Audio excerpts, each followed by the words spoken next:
Que camiseta é essa aí? JD Martinez.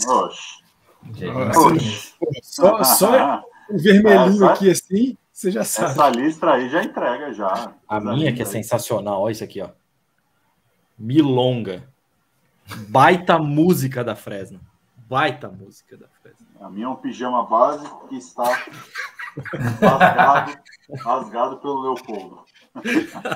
Fernandão, eu tenho uma camiseta com a mesma estampa. Só uma corzinha diferente, tal, e tá mais velhinha, é a mesma estampa.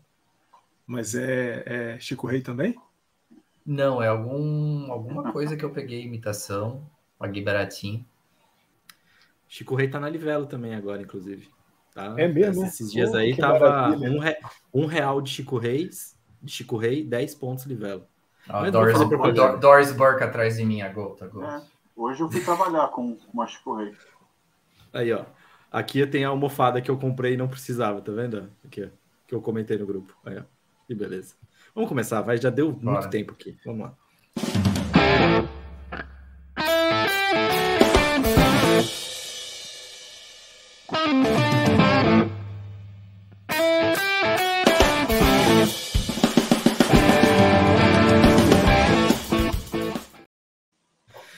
Bom dia, boa tarde, boa noite. Para você que está chegando agora, meu nome é Felipe Clemente e está começando mais um episódio desse já consagrado podcast do Tailgate Zone, o ZoneCast. Hoje mais completo do que nunca, porque temos o Mestre Eric. Boa noite, Mestre Eric. Tudo bem com você? Boa noite, galera. Boa noite, chefinho. Boa noite, Fernandão. Boa noite, Luquiva. Bom estar de volta. Bora ter alguém para falar besteira aqui e vocês me corrigirem. Não é para falar besteira. É para apostar, ganhar dinheiro. É isso. Você faz falta. Se um dia eu aprender, eu te digo como fazer isso. Boa noite, Fernandão. Sempre um prazer estar aqui com você. Tudo bem? Fala, meu patrãozinho, Luquiba, Eric, todo mundo que veio e ouve a gente aqui no ZoneCast. Sempre muito bom estar com vocês e quando a gente está com um time completo é melhor ainda.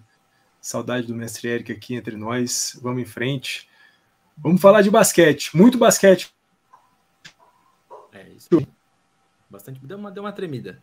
Mas a gente deu para entender que a gente vai falar de muito basquete hoje, Fernandão. Para alegria do Rafik. Para alegria do Rafik. Foda-se o Rafik. Mas tudo bem. Boa noite, Luquiba. Depois desse foda-se Rafik, eu tinha que chamar você. Tudo bem com você? Maravilha. Então, eu tô gostando. Faz assim logo, mostra a tatu logo. Orgulho dela. Tá bonito. Outro braço. Isso, maravilhosa. A saudade de vocês, principalmente do Eric, fazia tempo que a gente não tinha ele aqui, com essa camisa linda, maravilhosa. Pena que não vai valer nada esse ano, mas vale aí a camisa linda. Fica mais barato, Luquiva. Sempre fica mais barato. Pois é. Estamos na torcida aí de que algum jogador saia no meio da temporada, que a gente consiga comprar com desconto. Eu não sei se a Varsity dá um desconto pra gente jogador saindo, mas vamos ver se a gente consegue. Cara, eu tô mega feliz, você sabe por quê, então vamos tocar aí o barco.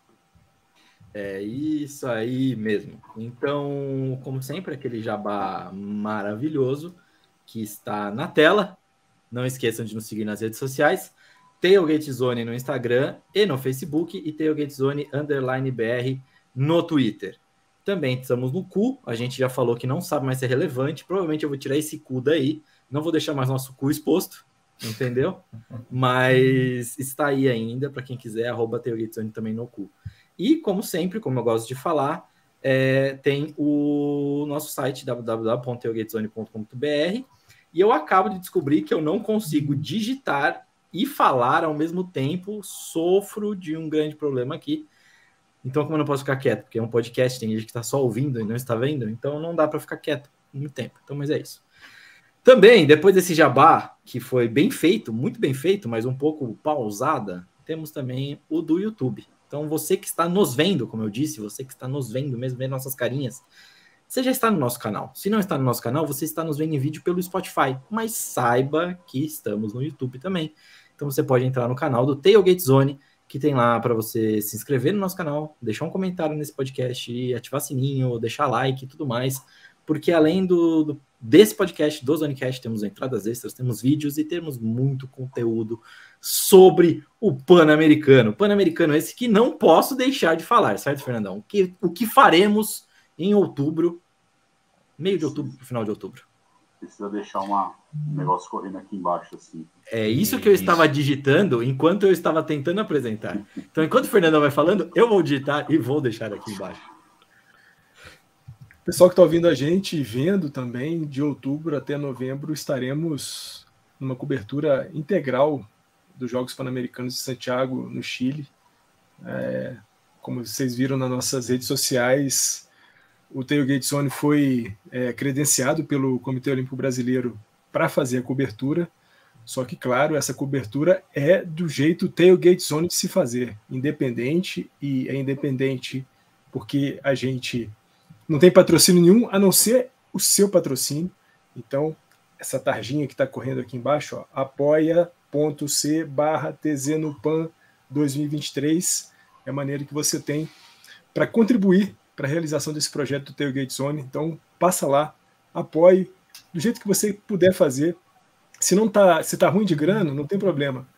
Pega aí o link, divulga nas suas redes sociais, fala sobre o Tailgate Zone, fala sobre o nosso site, fala sobre nossas redes, fala sobre nossos projetos, divulga. Vai chegar em alguém vai ter algum caraminguá para poder ajudar para a gente.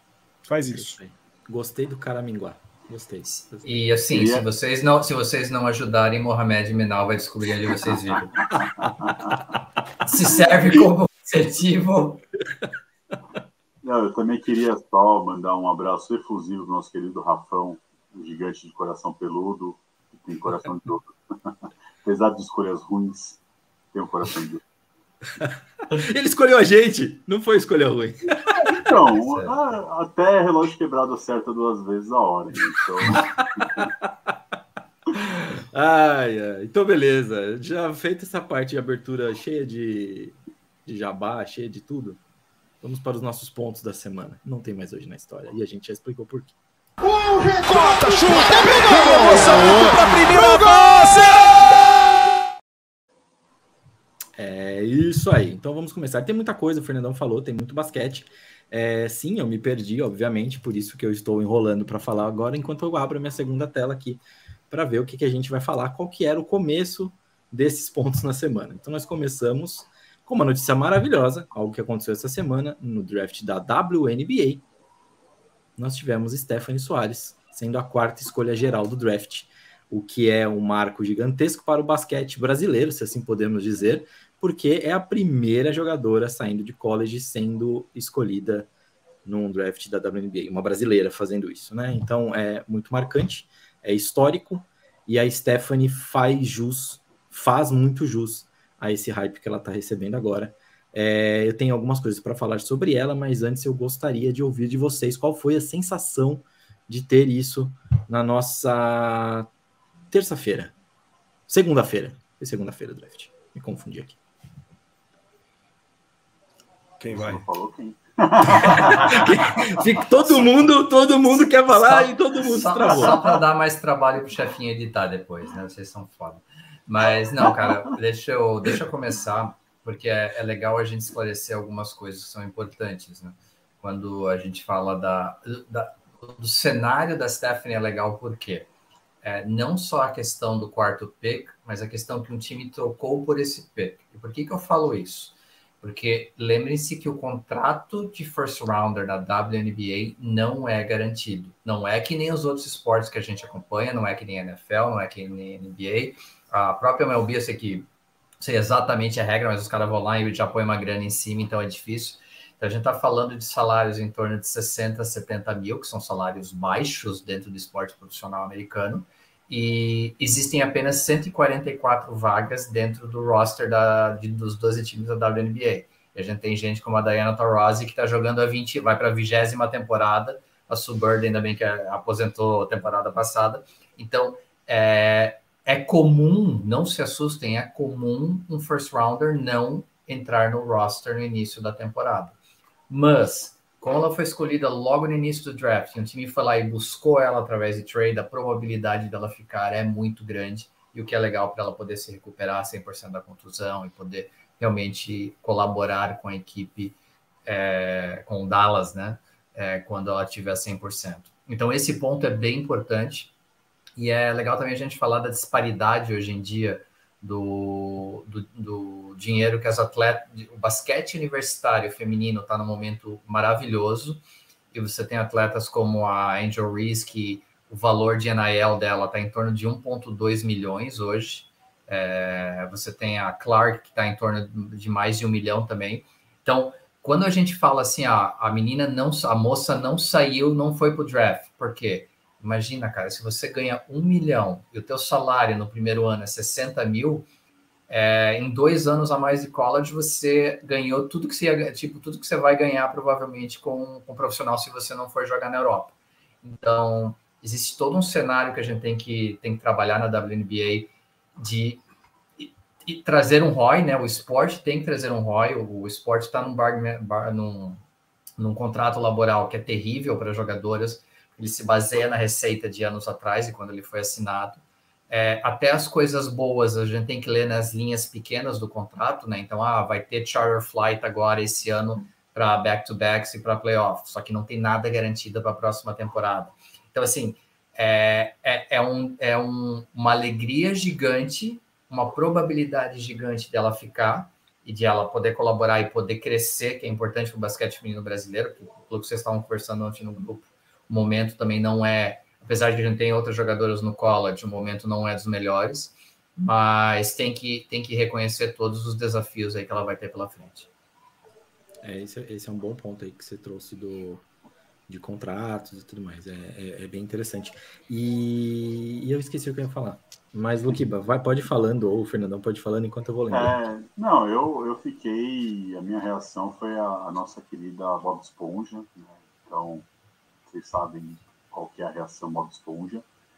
Eu fiquei extremamente empolgado. Não por beleza nem nada, claro, mas pela possibilidade. Né? Você se explicando ficou melhor, Luquiba, de verdade. Continua. É porque tem que, né? Então, assim, temos patroas, então deixar isso claro. Não tem problema. Eu vou dormir no sofá depois dessa, mas beleza. Mas, como que o Eric disse, sim, não é um contrato garantido. O fato de ser a pick 4 não significa que ela estará lá jogando, mas também, como ele disse, por ser troca, as chances são boas, mas o que eu fiquei mais empolgado é que a pick 3 foi de Dallas, foi a Sigrist, né, que joga normalmente de 4. Aí a pick 4 foi a Stephanie Soares, que joga normalmente de 5. E a pick 5 também foi de Dallas. Então, Dallas basicamente teve a pick 3, 4 e 5 do draft e pegou a Lu Lopes, que joga de 2. Então, teoricamente, eles montaram um time para o futuro. Eles pegaram, vamos apostar nesse draft, pegamos a pick 3, 4 e 5, temos uma base para o futuro. Tudo bem, teve várias outras picks ao longo do draft, se não me engano, foram 3 rodadas, o próprio Dallas teve pick ainda na primeira rodada, mas essas 3 picks, eu acho que são picks de jogadoras que têm potencial para serem jogadoras da WNBA. Não basta só se draftar, mas aqui, quando a gente diz jogador, é aquela que vai ficar 10, 15 anos jogando. Eu entendo que essas 3 juntas pode dar uma liga muito boa, e aí por isso a empolgação, porque talvez foram para o time certo, porque é um time que não tem pressão, não está naquela história do tipo, precisamos ganhar. É um time que começou agora a reconstruir o time via draft, então assim, vamos dar uma chance. Se as 3 juntas conseguirem uma química boa, tem um potencial aí para ser um núcleo muito interessante. E é o que o Clê falou, foi a primeira, mas não será a única, porque temos, eu acho que em 1 ou 2 anos, a Camila Cardoso, porque ao contrário da NBA, a WNBA exige que as jogadoras fiquem os 4 anos na universidade, não pode ter o jump, né? De 1 ano, 2 anos, então elas têm que jogar os 4 anos. E se eu não me engano, a Camila Cardoso está no ano ou de número 2 ou de número 3. Então ainda terá, né, um tempo ainda de college, mas também é uma jogadora que eu vejo sendo draftada. Talvez não de pick 4, né, mas talvez de primeira rodada, dependendo aí do que ela conseguir aí performar nessas temporadas. Porque o time de South Carolina teve aí uma corrida maravilhosa, uma janela maravilhosa aí de 2, 3 anos, e metade do time já se desfacelou nesse draft, né? Então a gente teve a Laia Boston, que foi a pick número 1, e teve outras jogadoras também, se não me engano, acho que a Zaya Cook saiu também na primeira rodada. Então, assim, parte do time já se mantelou. Então, não sei qual que será o protagonismo da Camila Cardoso lá, mas me empolga bastante. Boston em Indiana, que fique claro isso. Eu estou muito feliz. Estou muito feliz com as escolhas do Indiana Fever nesse draft. E o que é interessante de ver, que você destacou aí, Luquiba, de criar um núcleo, é porque realmente essa próxima temporada, talvez as próximas 2, 3 temporadas, a gente vai ter os big teams, né? Então a gente tem aí os big teams, né? Então a gente já tem no Liberty a Stewart, que foi para lá, já tem o Ionesco também, e você tem o Aces também, o Las Vegas Aces, que contratou a Parker, e tem mais uma contratação que eu esqueci agora, mas também montando, já é um time muito forte esse do Aces, e ficou mais forte ainda. Então, assim, vai ser umas 2, 3 temporadas que a gente vai ver muito esses dois times brigando. E talvez os outros vão ter mais tempo para ir se recompondo e criando elenco, criando casca e tudo mais. Então é bem interessante o que o Dallas fez. E até o Indiana também, porque Indiana Fever já não aparece em playoffs já tem muito tempo. Desde talvez nem sei, 2012, talvez. 13, 14, alguma coisa assim. É o Magic da WNBA. Quase. Vai lá, Fernandão. Patrãozinho, a primeira coisa que me soou quando eu vi a escolha da Stephanie Soares foi pensar no basquete feminino brasileiro, né? Há alguns anos, se a gente for pensar, há 30 anos, a seleção brasileira de basquete feminino era uma referência, era uma potência no mundo, né? A gente estava falando de uma seleção que tinha Hortência, Marta, Paula, Janete, as irmãs Ellen Luz, sabe? Assim, um monte de gente muito boa, um time medalha de prata na Olimpíada de 96, campeão mundial em 94, né? Então a gente tinha uma referência e uma potência muito grande. Com o tempo isso foi se perdendo. A gente sabe que há um movimento já há alguns anos de reestruturação do basquete feminino no Brasil, embora a Liga Feminina de Basquete, né, LFB, ainda tropece aqui e ali na sua estrutura, ainda um certo amadorismo nos times que compõem a liga. Mas quando a gente vê a Stephanie Soares e vê, né, outras jogadoras brasileiras que também estão nas universidades dos Estados Unidos, a gente vê o quanto de potencial esse país tem para continuar sendo um grande país de basquete, né? O Brasil sempre foi um país muito forte no basquete, nas décadas de 50, 60, 70, no basquete masculino, depois do surgimento dessa geração maravilhosa de Hortência e Paula no basquete feminino. Eu acho que é uma oportunidade de a gente se inspirar nessas jogadoras que estão nas universidades estadunidenses para impulsionar e levar muito a sério a reestruturação do basquete brasileiro, né, basquete feminino aqui no Brasil. A gente fala de uma liga, a WNBA, que já teve outras grandes brasileiras jogando, né? Érica, Alessandra, Janete, Damires, Isiane, são todas jogadoras que passaram pela WNBA e passaram com marcas importantes, né? Não foram só jogadoras de compor elenco, como muitas vezes acaba acontecendo com alguns atletas brasileiros em outros esportes e ao redor do mundo. Então, a primeira coisa que me veio foi justamente isso, a oportunidade que o Brasil tem com essas novas jogadoras de fato, reestruturar o basquete aqui no Brasil. E não à toa, por conta disso mesmo, é que o Theo Gatesone vai estar junto da seleção brasileira de basquete feminino no Pan-Americano, porque nós queremos fazer parte disso, né? Dar a nossa contribuição para que o Brasil volte a ser, de fato, uma potência do basquete, volte a poder novamente concorrer e disputar títulos, não só disputar títulos, mas a gente ter uma frequente produção de grandes jogadoras e de grandes jogadores no basquete mundial, seja feminino, seja masculino. É isso aí. Então eu já vou puxar o assunto em cima disso mesmo, Fernando. Depois eu tenho mais umas coisas para falar, eu falo no final mais da Stephanie, mas já puxar que você falou de basquete feminino, realmente a gente tem outros nomes. Do que eu já falou da Camila Cardoso, a gente tem a Damires Dantas, que já está no Lynx, tem jogado bem, é uma ala que um 3 é muito difícil de marcar, o próprio 4 é muito difícil de marcar. Então, assim, ela joga muito bem. Em Lima, ela teve uma posição importantíssima na seleção, então também vem muito bem. Então, a gente tem uma base ali com essas 3, muito interessante. Também tem a Isabela Nicoletti, que está em Fairfield. Ela está com média de 32 jogos por partida, tem 8 pontos por partida, etc. Mas é um nome também a se observar para o futuro, e é uma armadora, que é uma grande deficiência da seleção brasileira. Então, vale analisar também quem está vindo. Aliás, tem outros jogadores também que jogam nas ligas europeias lá. A Rafa Monteiro também, jogando em Portugal, que também tem jogado muito bem.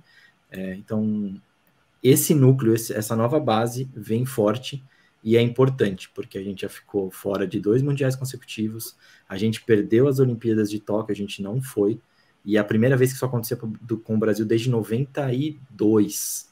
Então, assim, é importante para o basquete feminino estar no circuito, sim, e nós vamos cobrir essas meninas no PAN. E é isso aí, felicidade total. E eu lembrei uma coisa que eu ia falar, Eric, quando você estava falando sobre os contratos, eu lembrei o que era. É engraçado como a gente falou tanto da supremacia do basquete americano, né, feminino, como é uma das coisas que mais supera qualquer outro rival, mas como é engraçado como a liga deles paga mal e paga menos que a europeia, né? É muito bizarro isso. A atenção que a FIBA dá para o basquete feminino é muito maior do que a NBA, a WNBA dá para o basquete feminino. Não sei se é essa comparação, mas é interessante. O modelo econômico nunca bateu a conta, né? Mas e aí tem vários fatores que a gente teria que ficar uma hora inteira discutindo.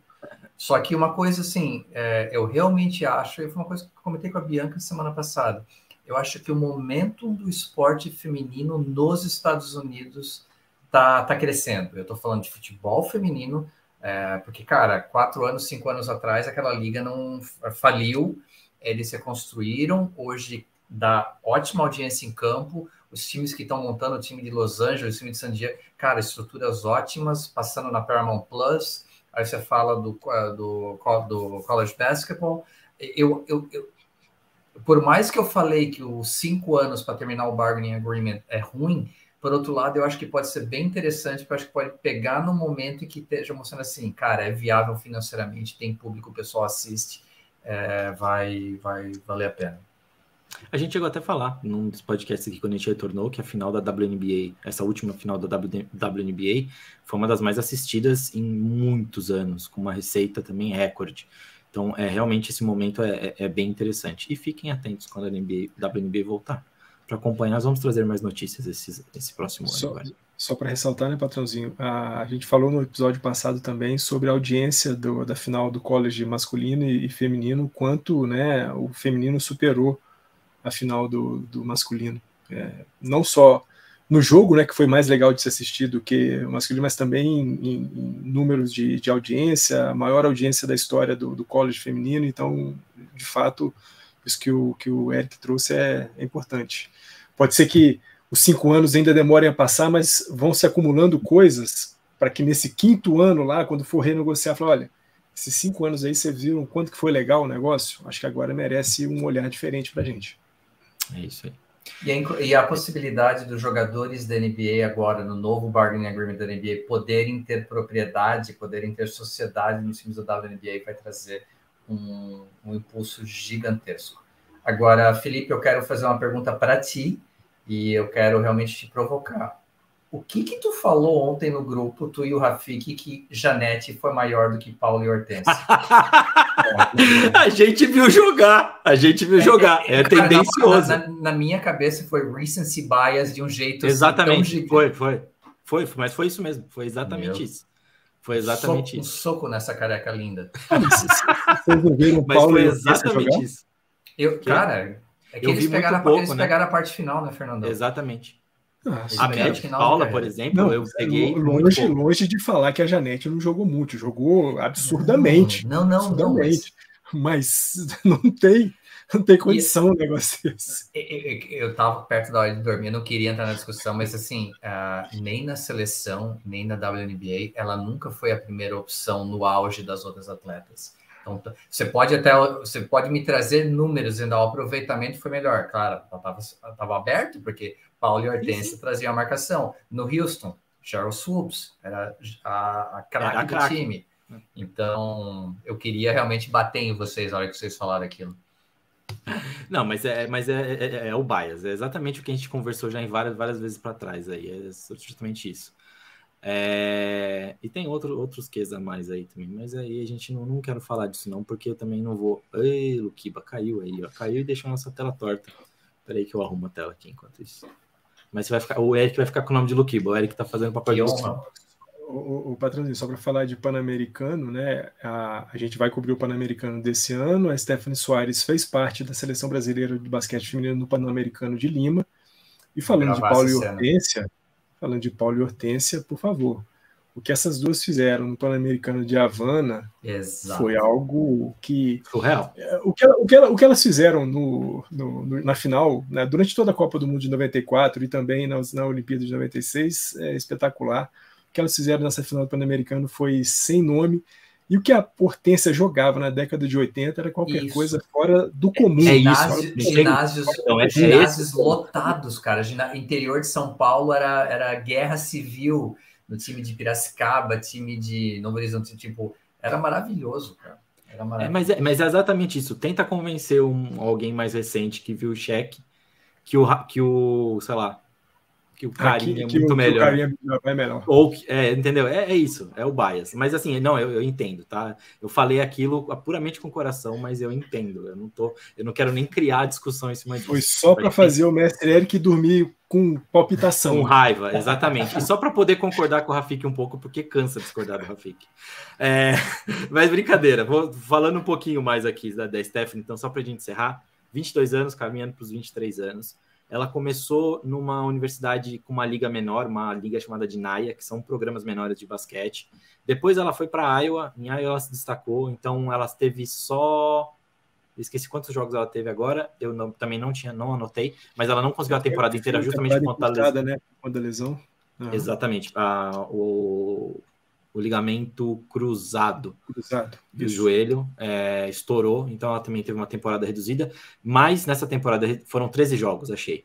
Só que nesses 13 jogos ela conseguiu 14 pontos de média, 9,9 rebotes de média e 1,4 assistência. Ela teve 54% de aproveitamento nos chutes de quadra, né? E também 30% da linha dos 3 pontos, que é muito interessante. Uma curiosidade é que muito se compara a ela, salvas a devidas proporções, porque eu não quero mais apanhar neste podcast, chamam ela de Jokic. Por quê? Por conta do tamanho que ela tem e a habilidade que ela tem com a de conduzir bola, de passar bola e até a marcação de jogadoras menores que ela. Ela é muito versátil. A menina realmente é prodígio. Se você pegar os highlights ou você pegar um jogo completo para ver, você vê realmente que ela é diferenciada. Então existe essa comparação ali que estão fazendo dela com o Jokic, porque é como a gente sempre gosta de fazer um draft e comparar com alguém. Então comparar ela muito com o Jokic. Vai lá, Fernando. Você falou da altura, 2,1 metros, né? Imagina só, uma mulherzinha de 2,1 metros, que coisa maravilhosa. Exatamente. E aí, para falar mais um pouco dela também e encerrar o assunto, fora que eu também tenho que colocar aqui, que ela teve um jogo de 23 pontos contra UNI e contra Michigan State, e também teve um de 20 rebotes contra West Virginia. Então fica aí coisas interessantes. Ela é filha de ninguém mais, ninguém menos que Susan Anderson, que jogou aqui no Brasil, sim, é uma americana que chegou a jogar aqui no Brasil no Santo André e que rivalizou com Magic Paula e com Hortência na final do Paulista de 93. Ela jogou muito, mas esse time da Ponte Preta, que era da nossa caixa, nem existe mais nossa caixa. Então, assim, elas rivalizaram, acabou perdendo a final, obviamente, para Magic Paula e para Hortência. Mas é interessante falar que ela jogou para o Santo André e também ela teve uma passagem pelo futebol, não, pelo basquete japonês, e depois acabou voltando para o Santo André. O Luquiba voltou, eu vou colocar o Luquiba aqui e arrumar a nossa tela. Pronto, agora sim. E só finalizando agora, então é filha da Susan Anderson, casada com esqueci o nome dele, Rogério Soares, que também foi treinador, etc e tal, e ela é irmã do Tim Soares, que jogou já na nossa seleção brasileira masculina.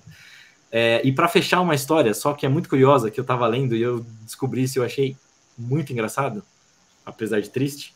A Susan Anderson, quando ela chegou no Santo André aqui no Brasil, eles estavam jogando o Paulista e ela foi fazer nessas estradas da vida, indo jogar um jogo com o time, ela parou num desses Graal, frango assado, etc. E aí, nessa cidadezinha que eles pararam, tinha um parque de diversões. Ela foi nesse parque de diversão, um anel dela enroscou em alguma coisa, ela perdeu o anelar direito, metade do anelar direito. Então, uma curiosidade aí triste, mas que eu achei muito curioso quando eu estava lendo sobre a Stephanie, sobre a mãe dela e sobre a família toda. Então, é isso. Luqui, você quer acrescentar alguma coisa antes de eu mudar de assunto? Porque você caiu? Quero. É que eu tomei um tombo aí, eu tive que conectar pelo celular. Então, foi a fala do Fernandão, do Eric, aliás, a pergunta dele me derrubou, porque a minha raiva foi tanta de ouvir o Rafik falar aquilo. E acho que aí o computador reagiu por mim. Mas eu só queria complementar isso. É coisa de Rafik, né?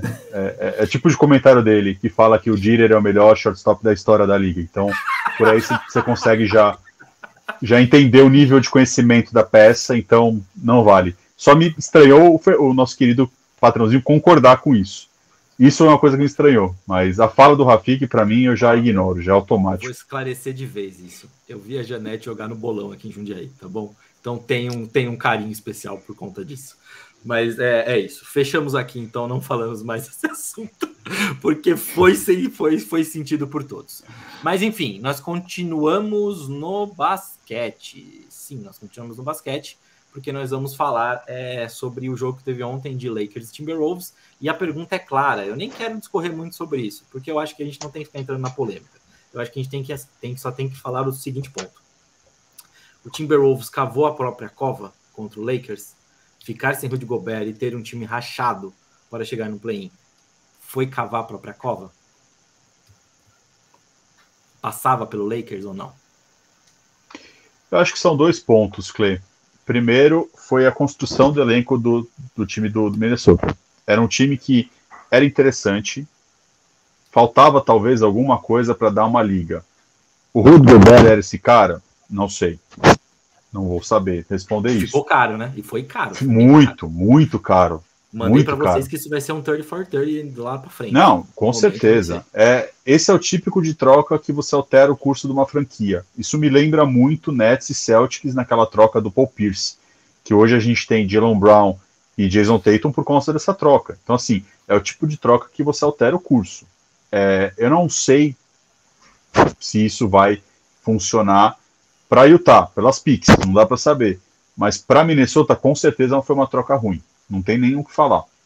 Independente do que aconteceu com o Gobert. Mas quando eu digo, dividir em 2 partes. Primeiro é isso, construção de elenco do Minnesota. Segundo, o que o Lakers fez durante a metade da temporada. Do tipo, precisamos reorganizar a casa, vamos trocar, vamos arrumar isso, vamos arrumar aquilo. Eu acho que foi até você mesmo que disse no grupo, trouxeram o Lakers de volta, ressuscitaram o Lakers. Eu disse que era ainda cedo para falar de título, mas com certeza era um time que iria brigar por playoff. O Lakers está fazendo a parte dele. Eu não acho que com o Gobert seria tão diferente quanto foi ontem. Eu acho que o Lakers, eu sempre disse isso, saudável, LeBron e Anthony Davis, é um duo, para mim, 2 dos jogadores melhores da atualidade. Então, é um time que, sim, tem capacidade de fazer estrago com esses 2 saudáveis, independente do adversário. Mas a questão do Minnesota, eu acho que o timing não foi dos melhores. Você ter esse tipo de discussão 2, 3 jogos antes de começar um play-in, isso para mim que mostra que o elenco já devia estar rachado por um bom tempo e ali foi só a faísca final que precisou. Você entendeu? Então não acho que isso foi o combustível por conta do Lakers. Eu acho que é uma coisa que já vem ao longo da temporada e isso talvez seja o ponto final. E aí, será que eles passam no próximo jogo? Se não me engano, hoje tem o jogo da repescagem, né, que é o Oklahoma, New Orleans, isso. New Orleans Pelicans. Será que de repente eles passam por New Orleans ou para o próprio Oklahoma que está embalado? Não sei, eu tenho minhas dúvidas. Você entendeu? Eu acho que o time está com cara de que está rachado antes da briga. A briga evidenciou isso.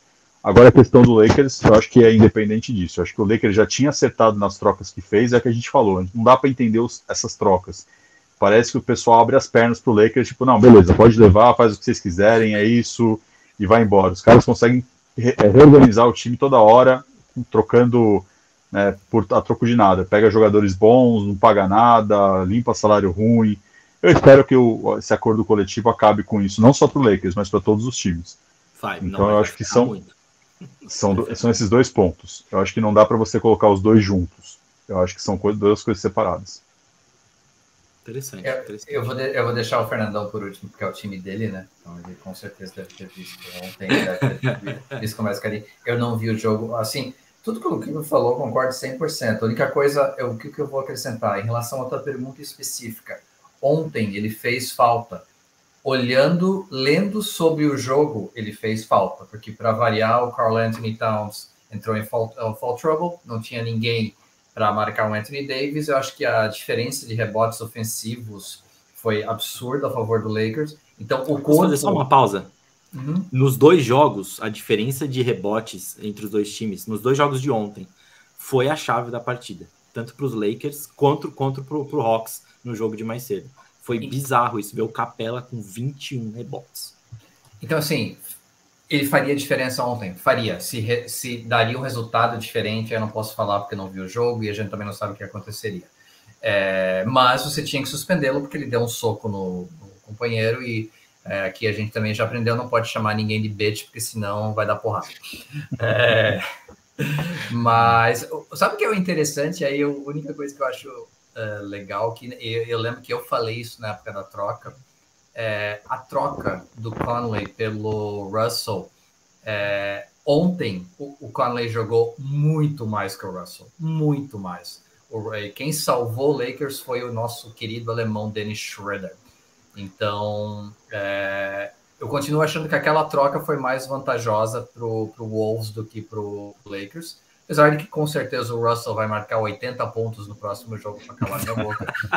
Mas sim, toda a troca do Shimura, a troca pelos guris do Vanderbilt e tudo isso remontaram o time do Lakers. O Vanderbilt, inclusive, para mim, é um dos melhores defensores que a gente tem aí, que apareceu dos últimos tempos. Quem foi também do Timberwolves que fez cagadinha e machucou a mão? Foi o McDaniels? McDaniels. Deu um soco na parede.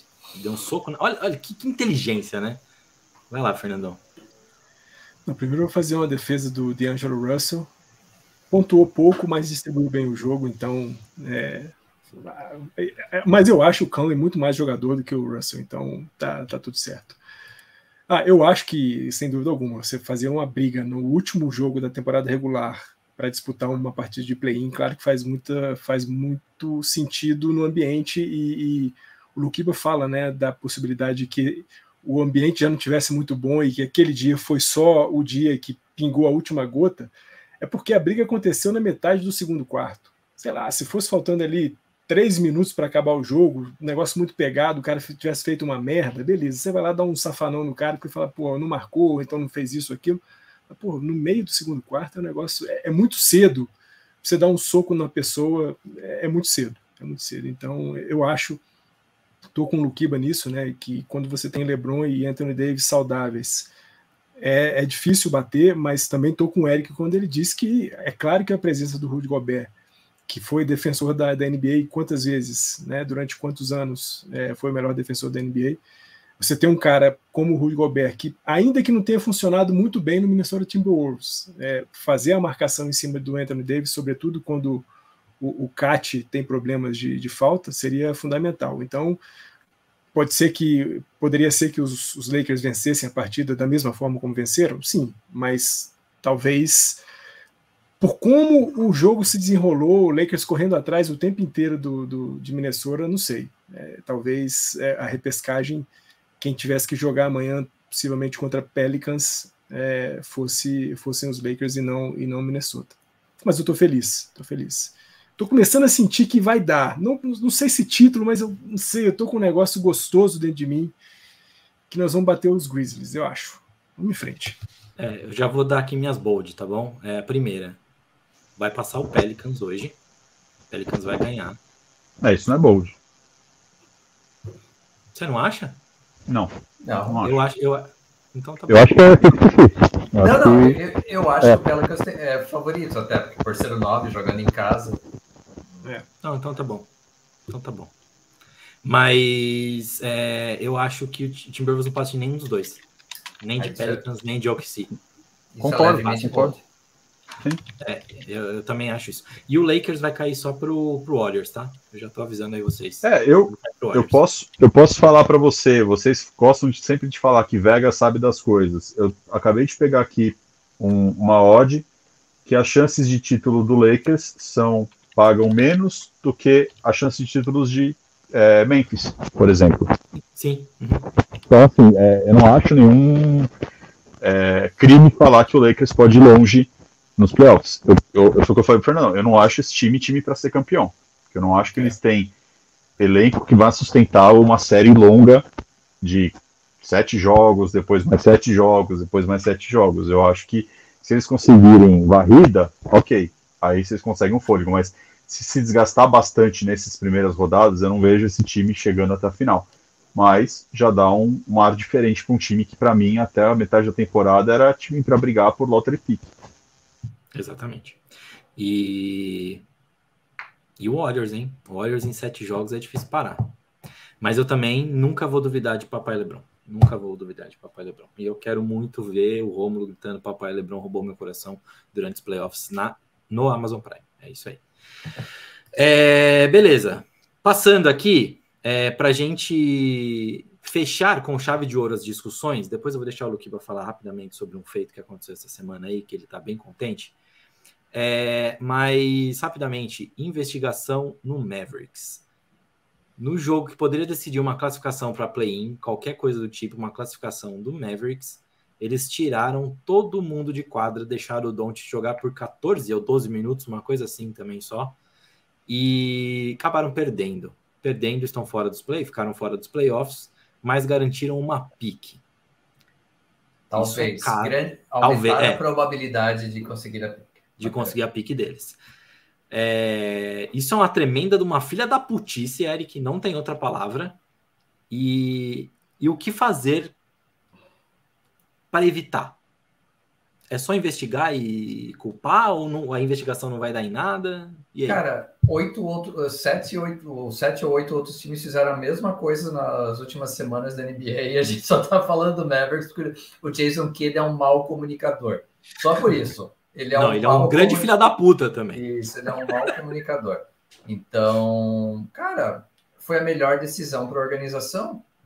Ponto. E assim, eu não sei se vai acontecer. A gente vai o jogo acho que é na sexta, mas um cara da imprensa de Miami que eu acabo acompanhando por causa do Dolphins, ele falou uma coisa interessantíssima hoje. Que o Heat, claro, se tivesse ganho ontem do Hawks, seria legal, seria o sétimo, estaria com a 7ª posição, mas a probabilidade de levar uma surra do Bucks faria sentido para o Heat. Talvez o Heat descansa entrar meia fase amanhã. Por quê? Porque se eles... a diferença é, se eles forem para os playoffs, o pick deles será o 20, por causa eles seriam o 7º da East. Eles entram na lottery, a gente está falando de uma diferença de 6 ou 7 picks e uma pequena possibilidade de cair ainda no top 4. Então, cara, eu sei que o meu time faz tanking todo ano, então eu já estou imune a isso, eu não me emociono com isso, mas todo mundo faz e a única coisa que ele falou da forma errada. E eu já acho que eles já até entraram no jogo contra o Hawks dessa forma, porque eu nunca vi um jogo tão ruim do Adebayo, de verdade. Foi assustador ver o Adebayo jogando. Mas ali foi um jogo ruim. Assim, eu acho que eles queriam ganhar ontem. Eu não vejo um tank. Agora, o cenário de cair para o 8º e a possibilidade de ir para o lottery é uma discussão que alguém vai ter na organização. Pat Riley não nasceu ontem. Não, com certeza não. Com certeza não. E sobre o Jason Kidd, ele devia estar na cadeia, não num banco lá na NBA. Mas tudo bem. Vai lá, Fernandão. Pode falar um que você quiser também. O que você acha do Mavericks? No dia que a NET compartilhou lá no grupo, né, a lista de todo mundo sentado nos Mavs, eu falei, né, isso foi uma porrada para a NBA. Mas é isso que o Eric falou, né? A gente tem um conflito de duas organizações. A gente tem a NBA, a Liga, que tem seus interesses, e tem o Dallas Mavericks, que também tem seus interesses.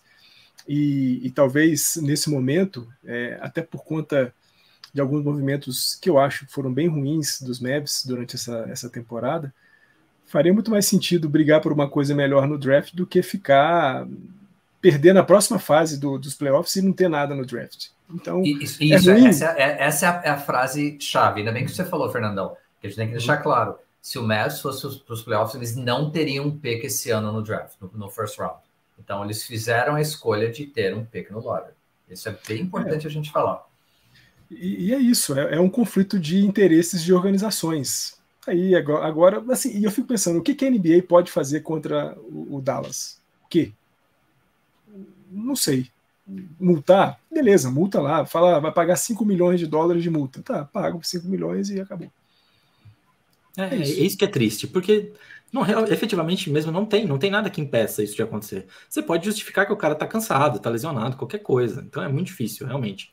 Por isso que eu acho bizarro eles falarem, a investigação, ok, faz, falou que vai fazer, faz, por conta do conflito de interesse, como o Fernandão falou, mas é muito difícil acontecer qualquer coisa. E outra coisa, um problema do play-in, né? Porque se a classificação acabasse no 8º, a gente não estaria falando disso.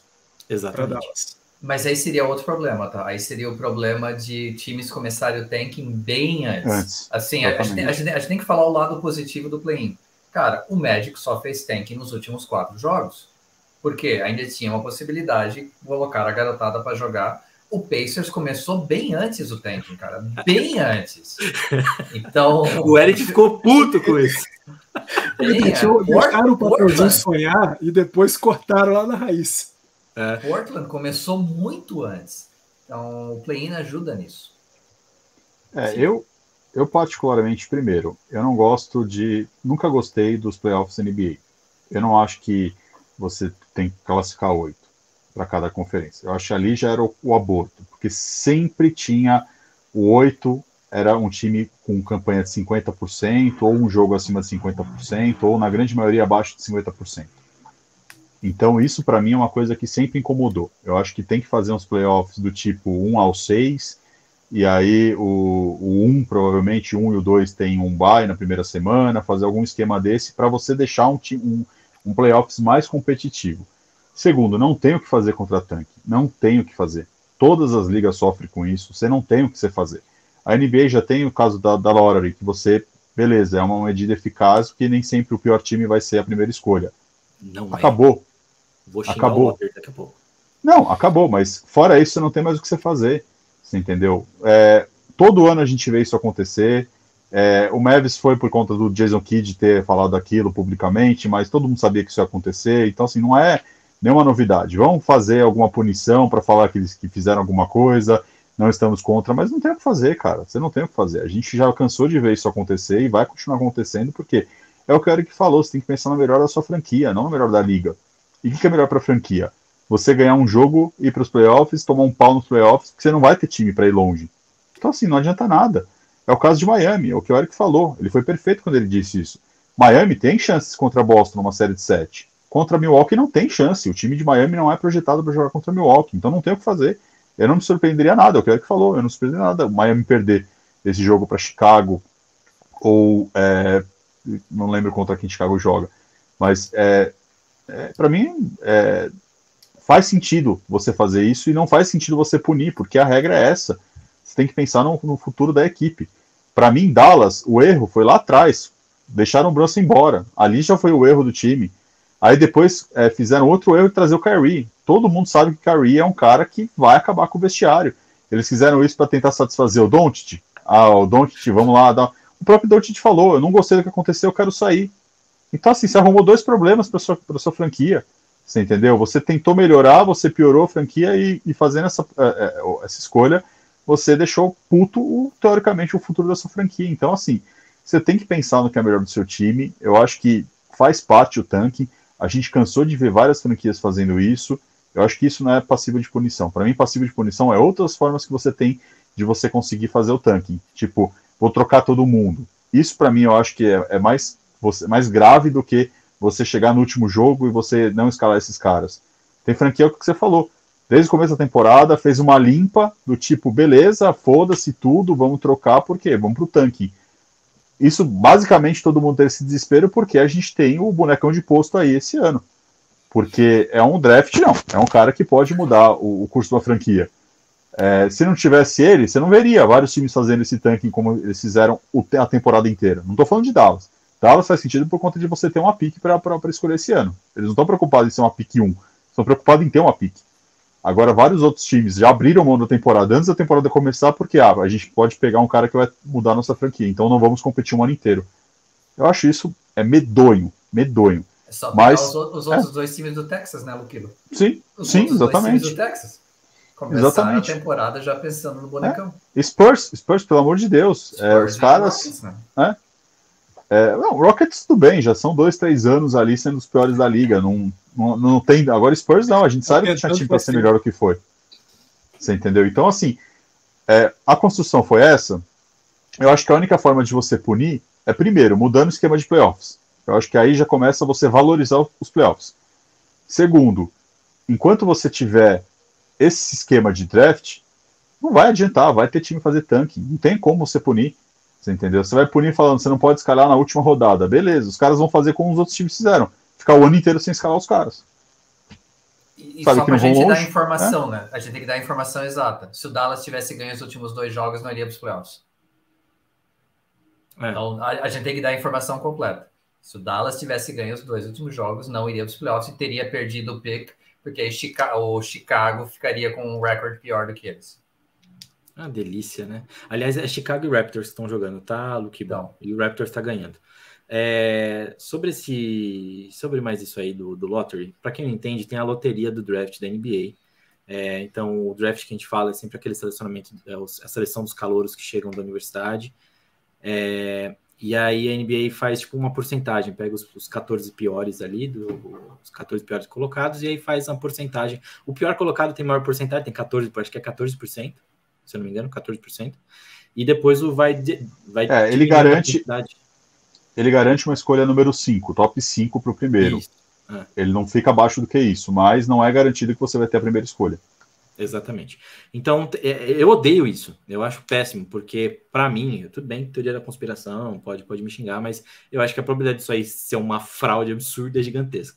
Então, assim, para mim, se o Manfred, olha que louco, se o Silver quer fazer alguma coisa que presta, a gente tá tão acostumado a xingar o Manfred, mas se o Silver quer fazer uma coisa que preste, bota todos esses piores para jogar e o melhor do pior fica com a primeira rodada, o primeiro pick.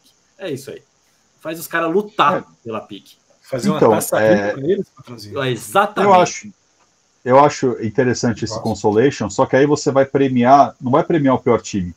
Aí você vai pegar um time que tem um time ajeitado, vai perder de propósito, chegar lá, conseguir ganhar para ganhar a primeira escolha. Eu não acho essa a solução, mas tudo bem. Eu concordo contigo quando você diz que teoria da conspiração, eu vou falar 3 nomes. Derrick Rose no Chicago Bulls. Para mim ali foi o primeiro ponto estranho. Até hoje isso é muito estranho. LeBron James no Cleveland Cavaliers. Segundo ponto estranho para mim. Eu acho. Terceiro ponto, Kyrie no Cleveland Cavaliers. Justamente quando sai LeBron, aí vamos recompensar os caras trazendo talvez uma possível nova estrela para a franquia. Então, assim, são várias vezes que a gente viu coisas estranhas acontecendo. Então, eu concordo com o Clay. Eu também sou desse. Eu não acho que é limpo isso. Eu não acho que essa história de sorteio é uma coisa honesta, correta. Eu acho que a NBA redireciona mesmo. Esse é meu papel no nosso relacionamento, gente. Teoria da conspiração é meu papel. Mas esse ponto da loteria eu concordo com o Clay. Sempre foi estranho na NBA, sempre. E eu falei para vocês, não adianta vocês ficarem chorando, vamos ter o pior. A NBA vai colocar o francês no time que ela acha que é o melhor time. E para mim vai acabar sendo o Spurs. Para eles faz sentido você ter outro francês ali carregando por 10, 15 anos de novo a franquia. Para mim é o que faz mais sentido. Que beleza, hein? Que beleza. Mas tá bom, Luquiba. Só para a gente fechar. Não, é que eu ia falar. Existe uma empresa de auditoria, né? E como a Lojas Americanas provou pra gente, empresas de auditoria são extremamente desconfiáveis, eficazes na sua função de ficar olhando planilha e ficar olhando bolinha de loteria. A gente tem essa prova. Exatamente. Eu acho que a loteria é feita num Excel. Deve ser isso. Deve ser uma macro no Excel que ele aperta. Opa! Olha só. Mas eu não gostei que isso aqui foi pro Pelicans. Vamos de novo. Opa, no Rockets me interessa. Beleza. Luquiba, pra gente encerrar e para nossas apostas e fechar o podcast. O que aconteceu que te deixou em êxtase ontem? Ontem, terça-feira, para quem está nos ouvindo, anteontem. Então, eu gosto bastante de hockey, não é segredo para vocês. O Boston Bruins teve uma temporada histórica.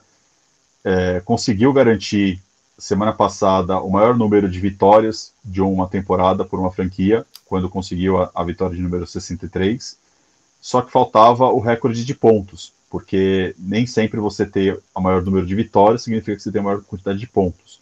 E ontem, ganhando de Washington, em casa, conseguiu passar essa marca. Então, essa temporada de Boston, as 64 vitórias atuais, mais os 133 pontos, é a maior campanha da história da NHL, tanto em número de vitórias quanto em número de pontos. Existe uma linha que debate por quê? Porque a campanha do Detroit Red Wings de 95, naquela temporada ainda não existia o shutout. Então existia a prorrogação, se terminasse empatado na prorrogação, terminava empatado.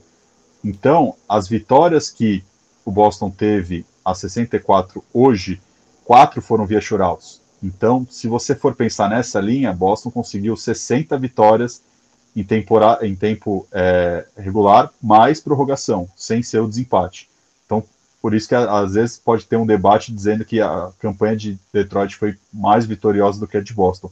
Mas, se você for pegar em números brutos, 82 jogos, 2 times, aí Boston conseguiu. E é o que eu te falei, só de você conseguir ver uma temporada histórica, isso para mim é uma coisa mega feliz. Mesmo que não resulte em Stanley Cup, você pode falar, puta, eu vi essa temporada, eu vi os caras jogar. Entendeu? Porque isso é uma coisa que vai durar por muito tempo. Eu posso chegar e perguntar para você, quem foi campeão em 2012, 2011, 2010? De cabeça você não vai lembrar. Agora, se eu falar a maior campanha de uma vitória, você vai falar, puta, foi aquele Boston que jogou. Então isso para mim às vezes marca mais do que título. Não estou querendo falar que vale mais, mas marca mais para um torcedor. Porque título é legal pra caralho, você comemorar, você ser campeão, aquela história toda.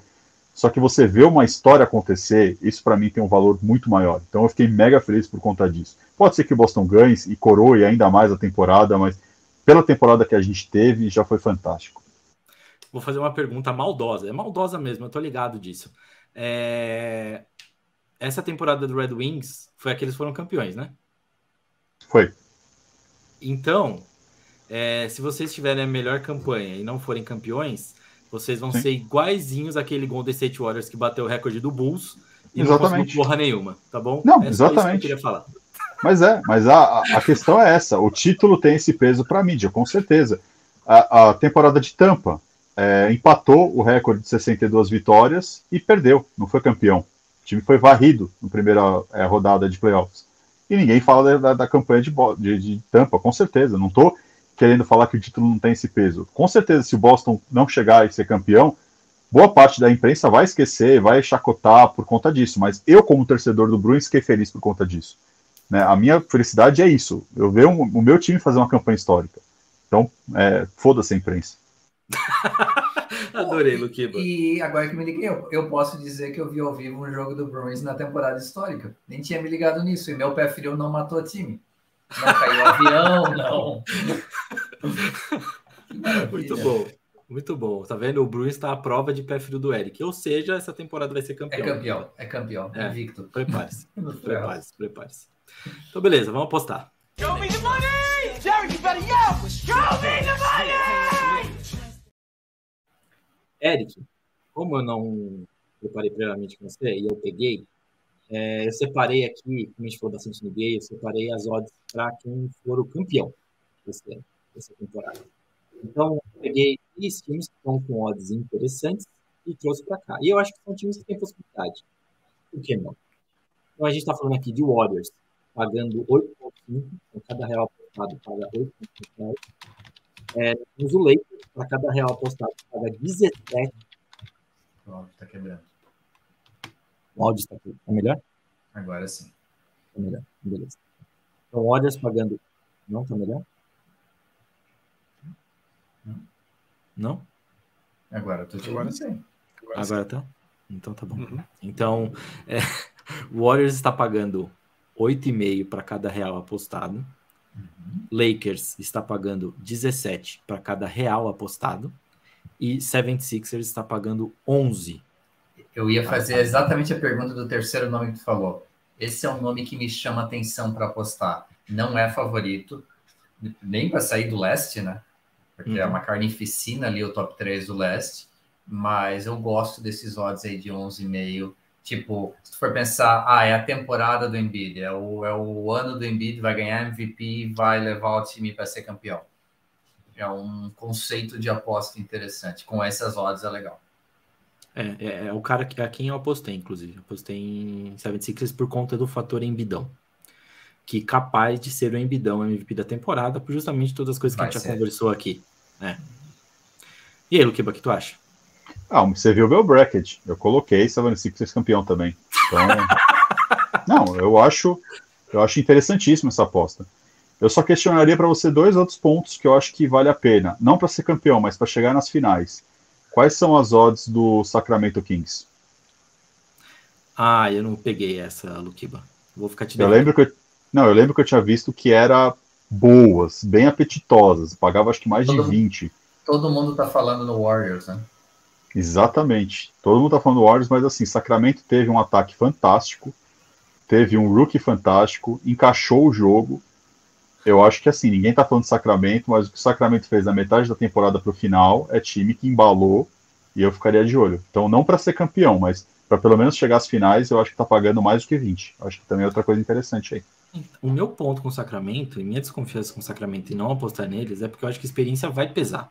Vai ser um fator. O único, se eu não me engano, eu posso falar uma besteira gigante aqui agora, mas se eu não me engano, o único do line-up do starting, dos 5 iniciais, dos titulares, o único que já esteve em playoff foi o Sabonis. Se eu não estou enganado, é isso.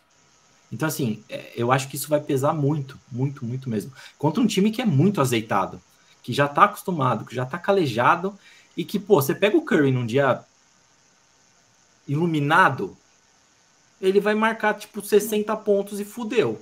É isso. Não, mas... Não tem um cara a gente sabe de Golden State lá em Sacramento? Que foi campeão com Golden State? O Barnes. O Barnes saiu. O técnico, né? E o técnico, né? Então, é isso que eu ia falar. Eu não acho que... Eu gosto do conceito do Luquiba. Eu gosto bastante, porque, vamos lá, a gente falou muito pouco do Kings essa temporada, e por causa do horário até que eles jogam, e também porque ninguém aqui torce pro Kings, mas... E aí porque a gente também fala, porque regular season é uma coisa, playoff é outra, mas eu gosto dos odds apetitosos pro Kings, com um time que tá tão acertadinho e jogando tão bem. Por isso que eu falei, Clay, os odds que eu gosto para chegar nas finais, não para ser campeão. Estão pagando bem para chegar nas finais. Porque eu acho que é um time que pode perfeitamente pegar essa série contra a Golden State e passar o trator neles. Eu não vejo isso... uma coisa bizarra acontecer. Eu vejo eles ganhando em 5, 6 jogos contra a Golden State. Para mim isso não seria nenhum crime. E aí, cara, eu não vejo nenhum time favoritaço na conferência ali. Você tem Denver, que foi o número 1, mas a gente sabe que Denver tem suas falhas. Você entendeu? Eu não vejo ninguém ali que você fala, esse time vai tranquilo. Já na nossa conferência, você vê tanto Milwaukee quanto 76ers com 2 times fortes. E você vê Boston saudável também com um time forte. Então, assim, é diferente. Então, para mim, Sacramento chegar nas finais não é nenhuma coisa estranha acontecer. E estão pagando uma odd muito boa. Por isso que eu gosto dessa aposta bastante. Eu gosto dessas duas. Eu tô olhando a odd de campeão aqui, Luque. Eu não achei de final, mas está pagando 50-1. É uma... Sim. Odd. Puta aposta. Sim, exatamente. Eu lembro que final tá pagando mais do que 20 para chegar nas finais. Por isso que eu tô falando. É uma coisa que, 20 para cada um, aposta 10, você tá na final, é 200 na tua conta, cara. Eu acho que é uma coisa que, me mexe muito isso aí. Ô, Eric, já que tá aberto aí, faz o favor pra mim. Quanto que tá pagando pro Cavs? Tá pagando 40-1. 40-1. Tá. E só confirma pra mim, quando eu vi hoje de tarde, quem estava pagando menos para ser campeão era Milwaukee. Bucks e Celtics, certo? Isso aí. Então, são os favoritos segundo Vegas.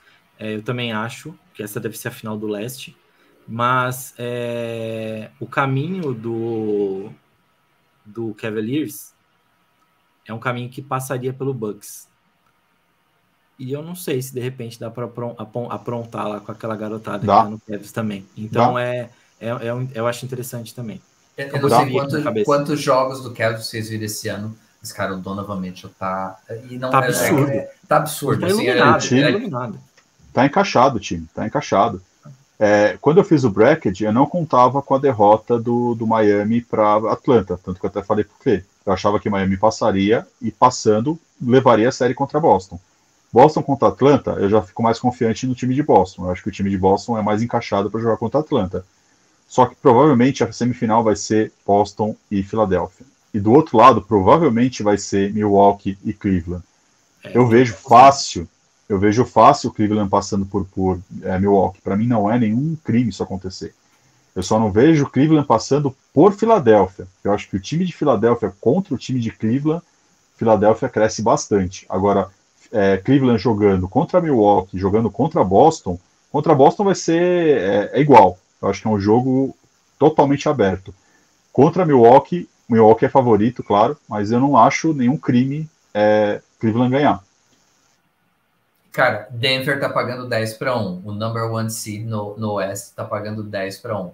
Então, também falando em apostas interessantes, a gente meio que tá engraçado, ó, e a Ana tem razão de ficar puta, porque a gente tá meio que descartando o Denver só porque vai provavelmente cruzar com o Phoenix.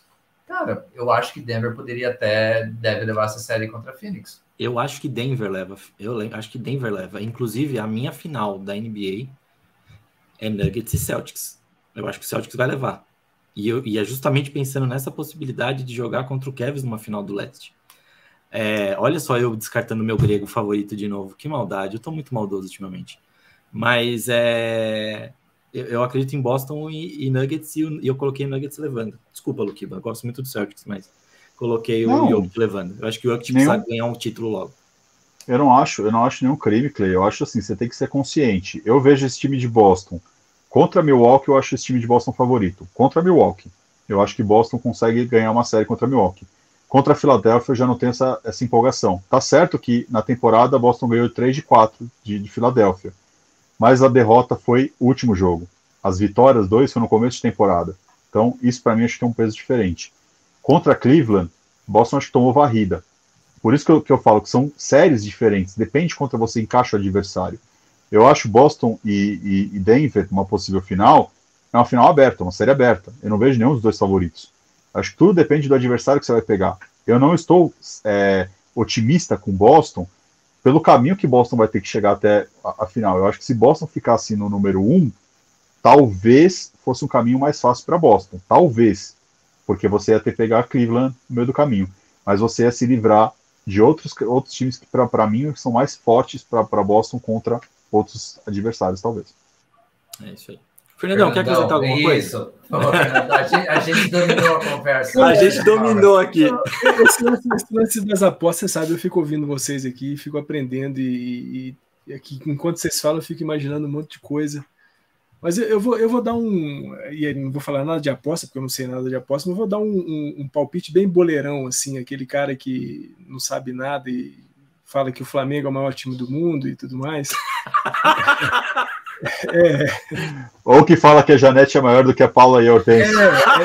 Nesse caminho aqui, nesse caminho. Cara, eu acho que no final das contas, experiência vai contar muito nos playoffs, e acho que a melhora que Golden State teve do meio para cá da temporada coloca Golden State como campeão do Oeste, e eu não vejo outro time que não Milwaukee fazendo também a final do Leste, ganhando o Leste e fazendo a final da NBA. Então, eu não sei. Cara, eu não gosto do time do Philadelphia. Sei lá, eu acho que na hora dá aquela pipocada também, eu não sei, fico pensando muito no Harden, não sei, eu não vejo o Harden também um cara com gana de playoff, não sei, então não boto muita fé no 76ers, e acho que o movimento de Phoenix, apesar de ter trazido o Kevin Durant, não sei se isso vai dar muito certo em playoff. Acho que Denver, do terço final da temporada para o final, deu uma rateada, e a subida de Golden State, para mim, mostra que não vai ter espaço para outros times que não Warriors e Bucks para fazer a final de NBA. Longe de qualquer coisa de aposta que eu não sei, mas esse 17 aqui no Lakers me agrada, apesar de ser 17, mas eu queria o Lakers campeão de novo. 17 não é mais um problema, Fernandão, o problema é 22 agora. Sabe uma coisa que eu não pensei do Warriors, Fernandão? E aí eu tô totalmente especulando aqui, como um time mais experiente, um time mais velho, o não poder fazer o management dos jogadores que você consegue fazer durante a temporada regular pode pesar negativamente contra o Warriors nas séries de playoffs se elas forem se estender. Você vai ter que manter os caras o tempo inteiro, né? Vai ter que fazer o time jogar muito durante muito tempo, então... Estou especulando. De fato pode ser um peso. Mas sei lá, eu não vejo outra coisa diferente de Bucks e Warriors. Não vejo. Eu acho muito interessante isso aí. Eu falei que o Lakers só ia cair pro Warriors, tá vendo? Eu falei isso. Mas é por isso que esse 17 aqui do Lakers não vai virar, gente. Mas o 76ers e o Warriors aí, aproveitem. E sigam o Fernandão, vai lá no Fernandão aí. O Warriors 8,5 já tá um valor bom pra caramba. Você bota R$3 aí, ó. Retorno legal. E a gente sabe que o Celtics, o único time que poderia bater o Celtics, como mostrou durante a temporada, seria o Magic, né? Infelizmente. E o Pacers também, tem o Pacers também, né? A gente sabe. Que a próxima final do leste aí por 10 anos seguidos será Lakers Magic e Pacers da final do leste aí por muito tempo. Isso aí, chefinho. 5 para cada um. Isso aí, exatamente. A gente não briga aqui, a gente divide.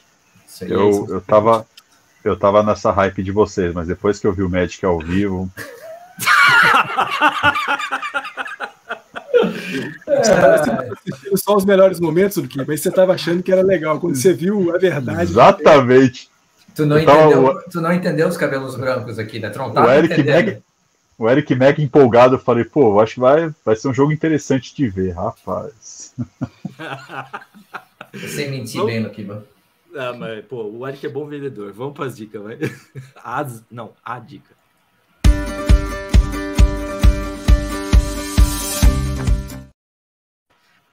No episódio que a gente fez teoria da conspiração de Water, no episódio que a gente falou de... Vocês estão me ouvindo?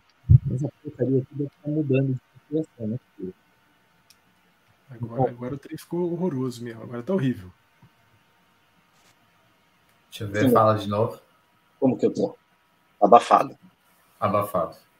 Abafado. Estou abafado. Como que tá agora? Ruim. Melhorou, piorou? Tá muito baixinho. Tá baixinho, tá bem baixinho. Tá muito baixo. Ó, você ficou numa posição aí agora que deu uma melhorada, depois sumiu de novo. Como que tá agora? Agora melhorou. Agora sim? Desse jeito? Agora sim, desse jeito. Não se mexe, porra! Eu não sei o que tá acontecendo. Eu vou trocar esse fone, eu vou trocar esse microfone. Não vai dar nem para levar pro Chile esse microfone, já vou ter que procurar outro. Seguinte, eu esqueci. O que eu tava falando? Qual que era? A dica. Isso, a dica. Pro episódio que a gente tá falando. Que maravilhoso. Pro episódio que a gente chamou a dica aí. O que eu tô falando? Pro episódio que a gente falou de conspiração na loteria do draft da NBA. Pro episódio que a gente falou de punição dos Mavs e uma teoria aí para conseguir a pique deles, tirando jogador para não jogar e tudo mais, eu trouxe aqui um documentário, que é aquela série chamada Untold, da Netflix. É o documentário que... Bom, o título primeiro, né? Untold, Corrupção no Basquete. O que esse documentário conta? Ele conta a história de um árbitro, o Tim Donaghy, que foi preso por apostar nos jogos da NBA em que atuava. Olha que beleza. Então, diferente de Pete Rose, que apostava em jogos que o Reds ganharia, esse cara apostava... Ele era o comandante do negócio, porque ele era o árbitro, e ele apostava naqueles jogos justamente que ele estava apitando. Então, é muito legal. Aliás, essa série Untold inteira é maravilhosa. Assiste qualquer um. Não, esse é o melhor. Esse é o melhor. A série inteira, esse é o melhor. É muito bom. Não, tem outros bons também. O do Carinha de Notre Dame também é excelente, esqueci o nome dele agora. Eu não tô falando que os outros não são bons, eu tô falando da série inteira, esse é o melhor, na minha visão. Esse, pra mim, é o que... Porque é um cara que atua e, de fato, ele mostra que ele conseguia, de fato, manipular. Isso, pra mim, é o fantástico da história. Ele comprova tudo que tava rolando ali. Exatamente. Fala do Kings e Lakers. Da série do Kings e Lakers. Eu assisti isso aí, já vai fazer umas 5 semanas, eu não lembro. Eu não lembro dos jogos específicos, mas eu lembro que ele fala, esse jogo X tem um jogador Y que eu consigo fazer com que esse jogador perca o jogo. Eu consigo lá, como juiz, limitar o cara e fazer com que o time perca. Então, assim, ele vai narrando essa parte. Os jogos que ele foi manipulando, ele falava, isso eu consigo fazer dessa forma, isso daquela forma, e o cara conseguia mesmo. É bem legal. É bem legal ver toda a maldade por trás do negócio. Mas eu queria trazer outra dica que está nos cinemas, mas eu preciso ir no cinema primeiro para assistir, aí eu trago no próximo podcast. Da dica coisa que não vê é complicado. Pois é, exatamente. Por isso que eu vou assistir no cinema e depois eu volto aqui para contar para vocês. Mas é isso. Meus queridos, foi muito bom estar com vocês, foi muito bom conversar com vocês, aquele efusivo abraço e a gente se vê na semana que vem. Mas enquanto a gente não se vê na semana que vem, nesse mesmo bate-horário, nesse mesmo bate-canal, não esqueçam de nos seguir nas redes sociais, TailgateZone no Instagram e no Facebook, TailgateZone_BR no Twitter, e também não esquece de entrar no apoia-se/TZNopan 2023 e fazer a sua contribuição. Sua contribuição não precisa ser em dinheiro, pode ser pegando esse maravilhoso link aqui e compartilhando para todos. Teremos uma landing page que será lançada também na semana que vem, com todas as informações, custos do projeto e tudo mais, também com lives que a gente vai fazer durante o mês, no final de abril, mas durante os outros meses até o PAN, as lives que faremos lá no PAN, e pelo jeito tem muita novidade que a gente vai soltar ainda, muita coisa maravilhosa. Eu tô adorando mexer meu braço aqui, aparecer a tatuagem, eu tô fascinado por ela ainda, e já passou 2 semanas. Já percebi isso desde o primeiro oi que você deu já. Meus queridos, é isso. Beijo para vocês. É um prazer enorme estar com vocês mais uma vez. Eric, muito obrigado pela participação. Beijo no coração de todos vocês que ficaram até agora acompanhando a gente. A gente se vê na semana que vem. Beijo. Tchau. Beijo, valeu.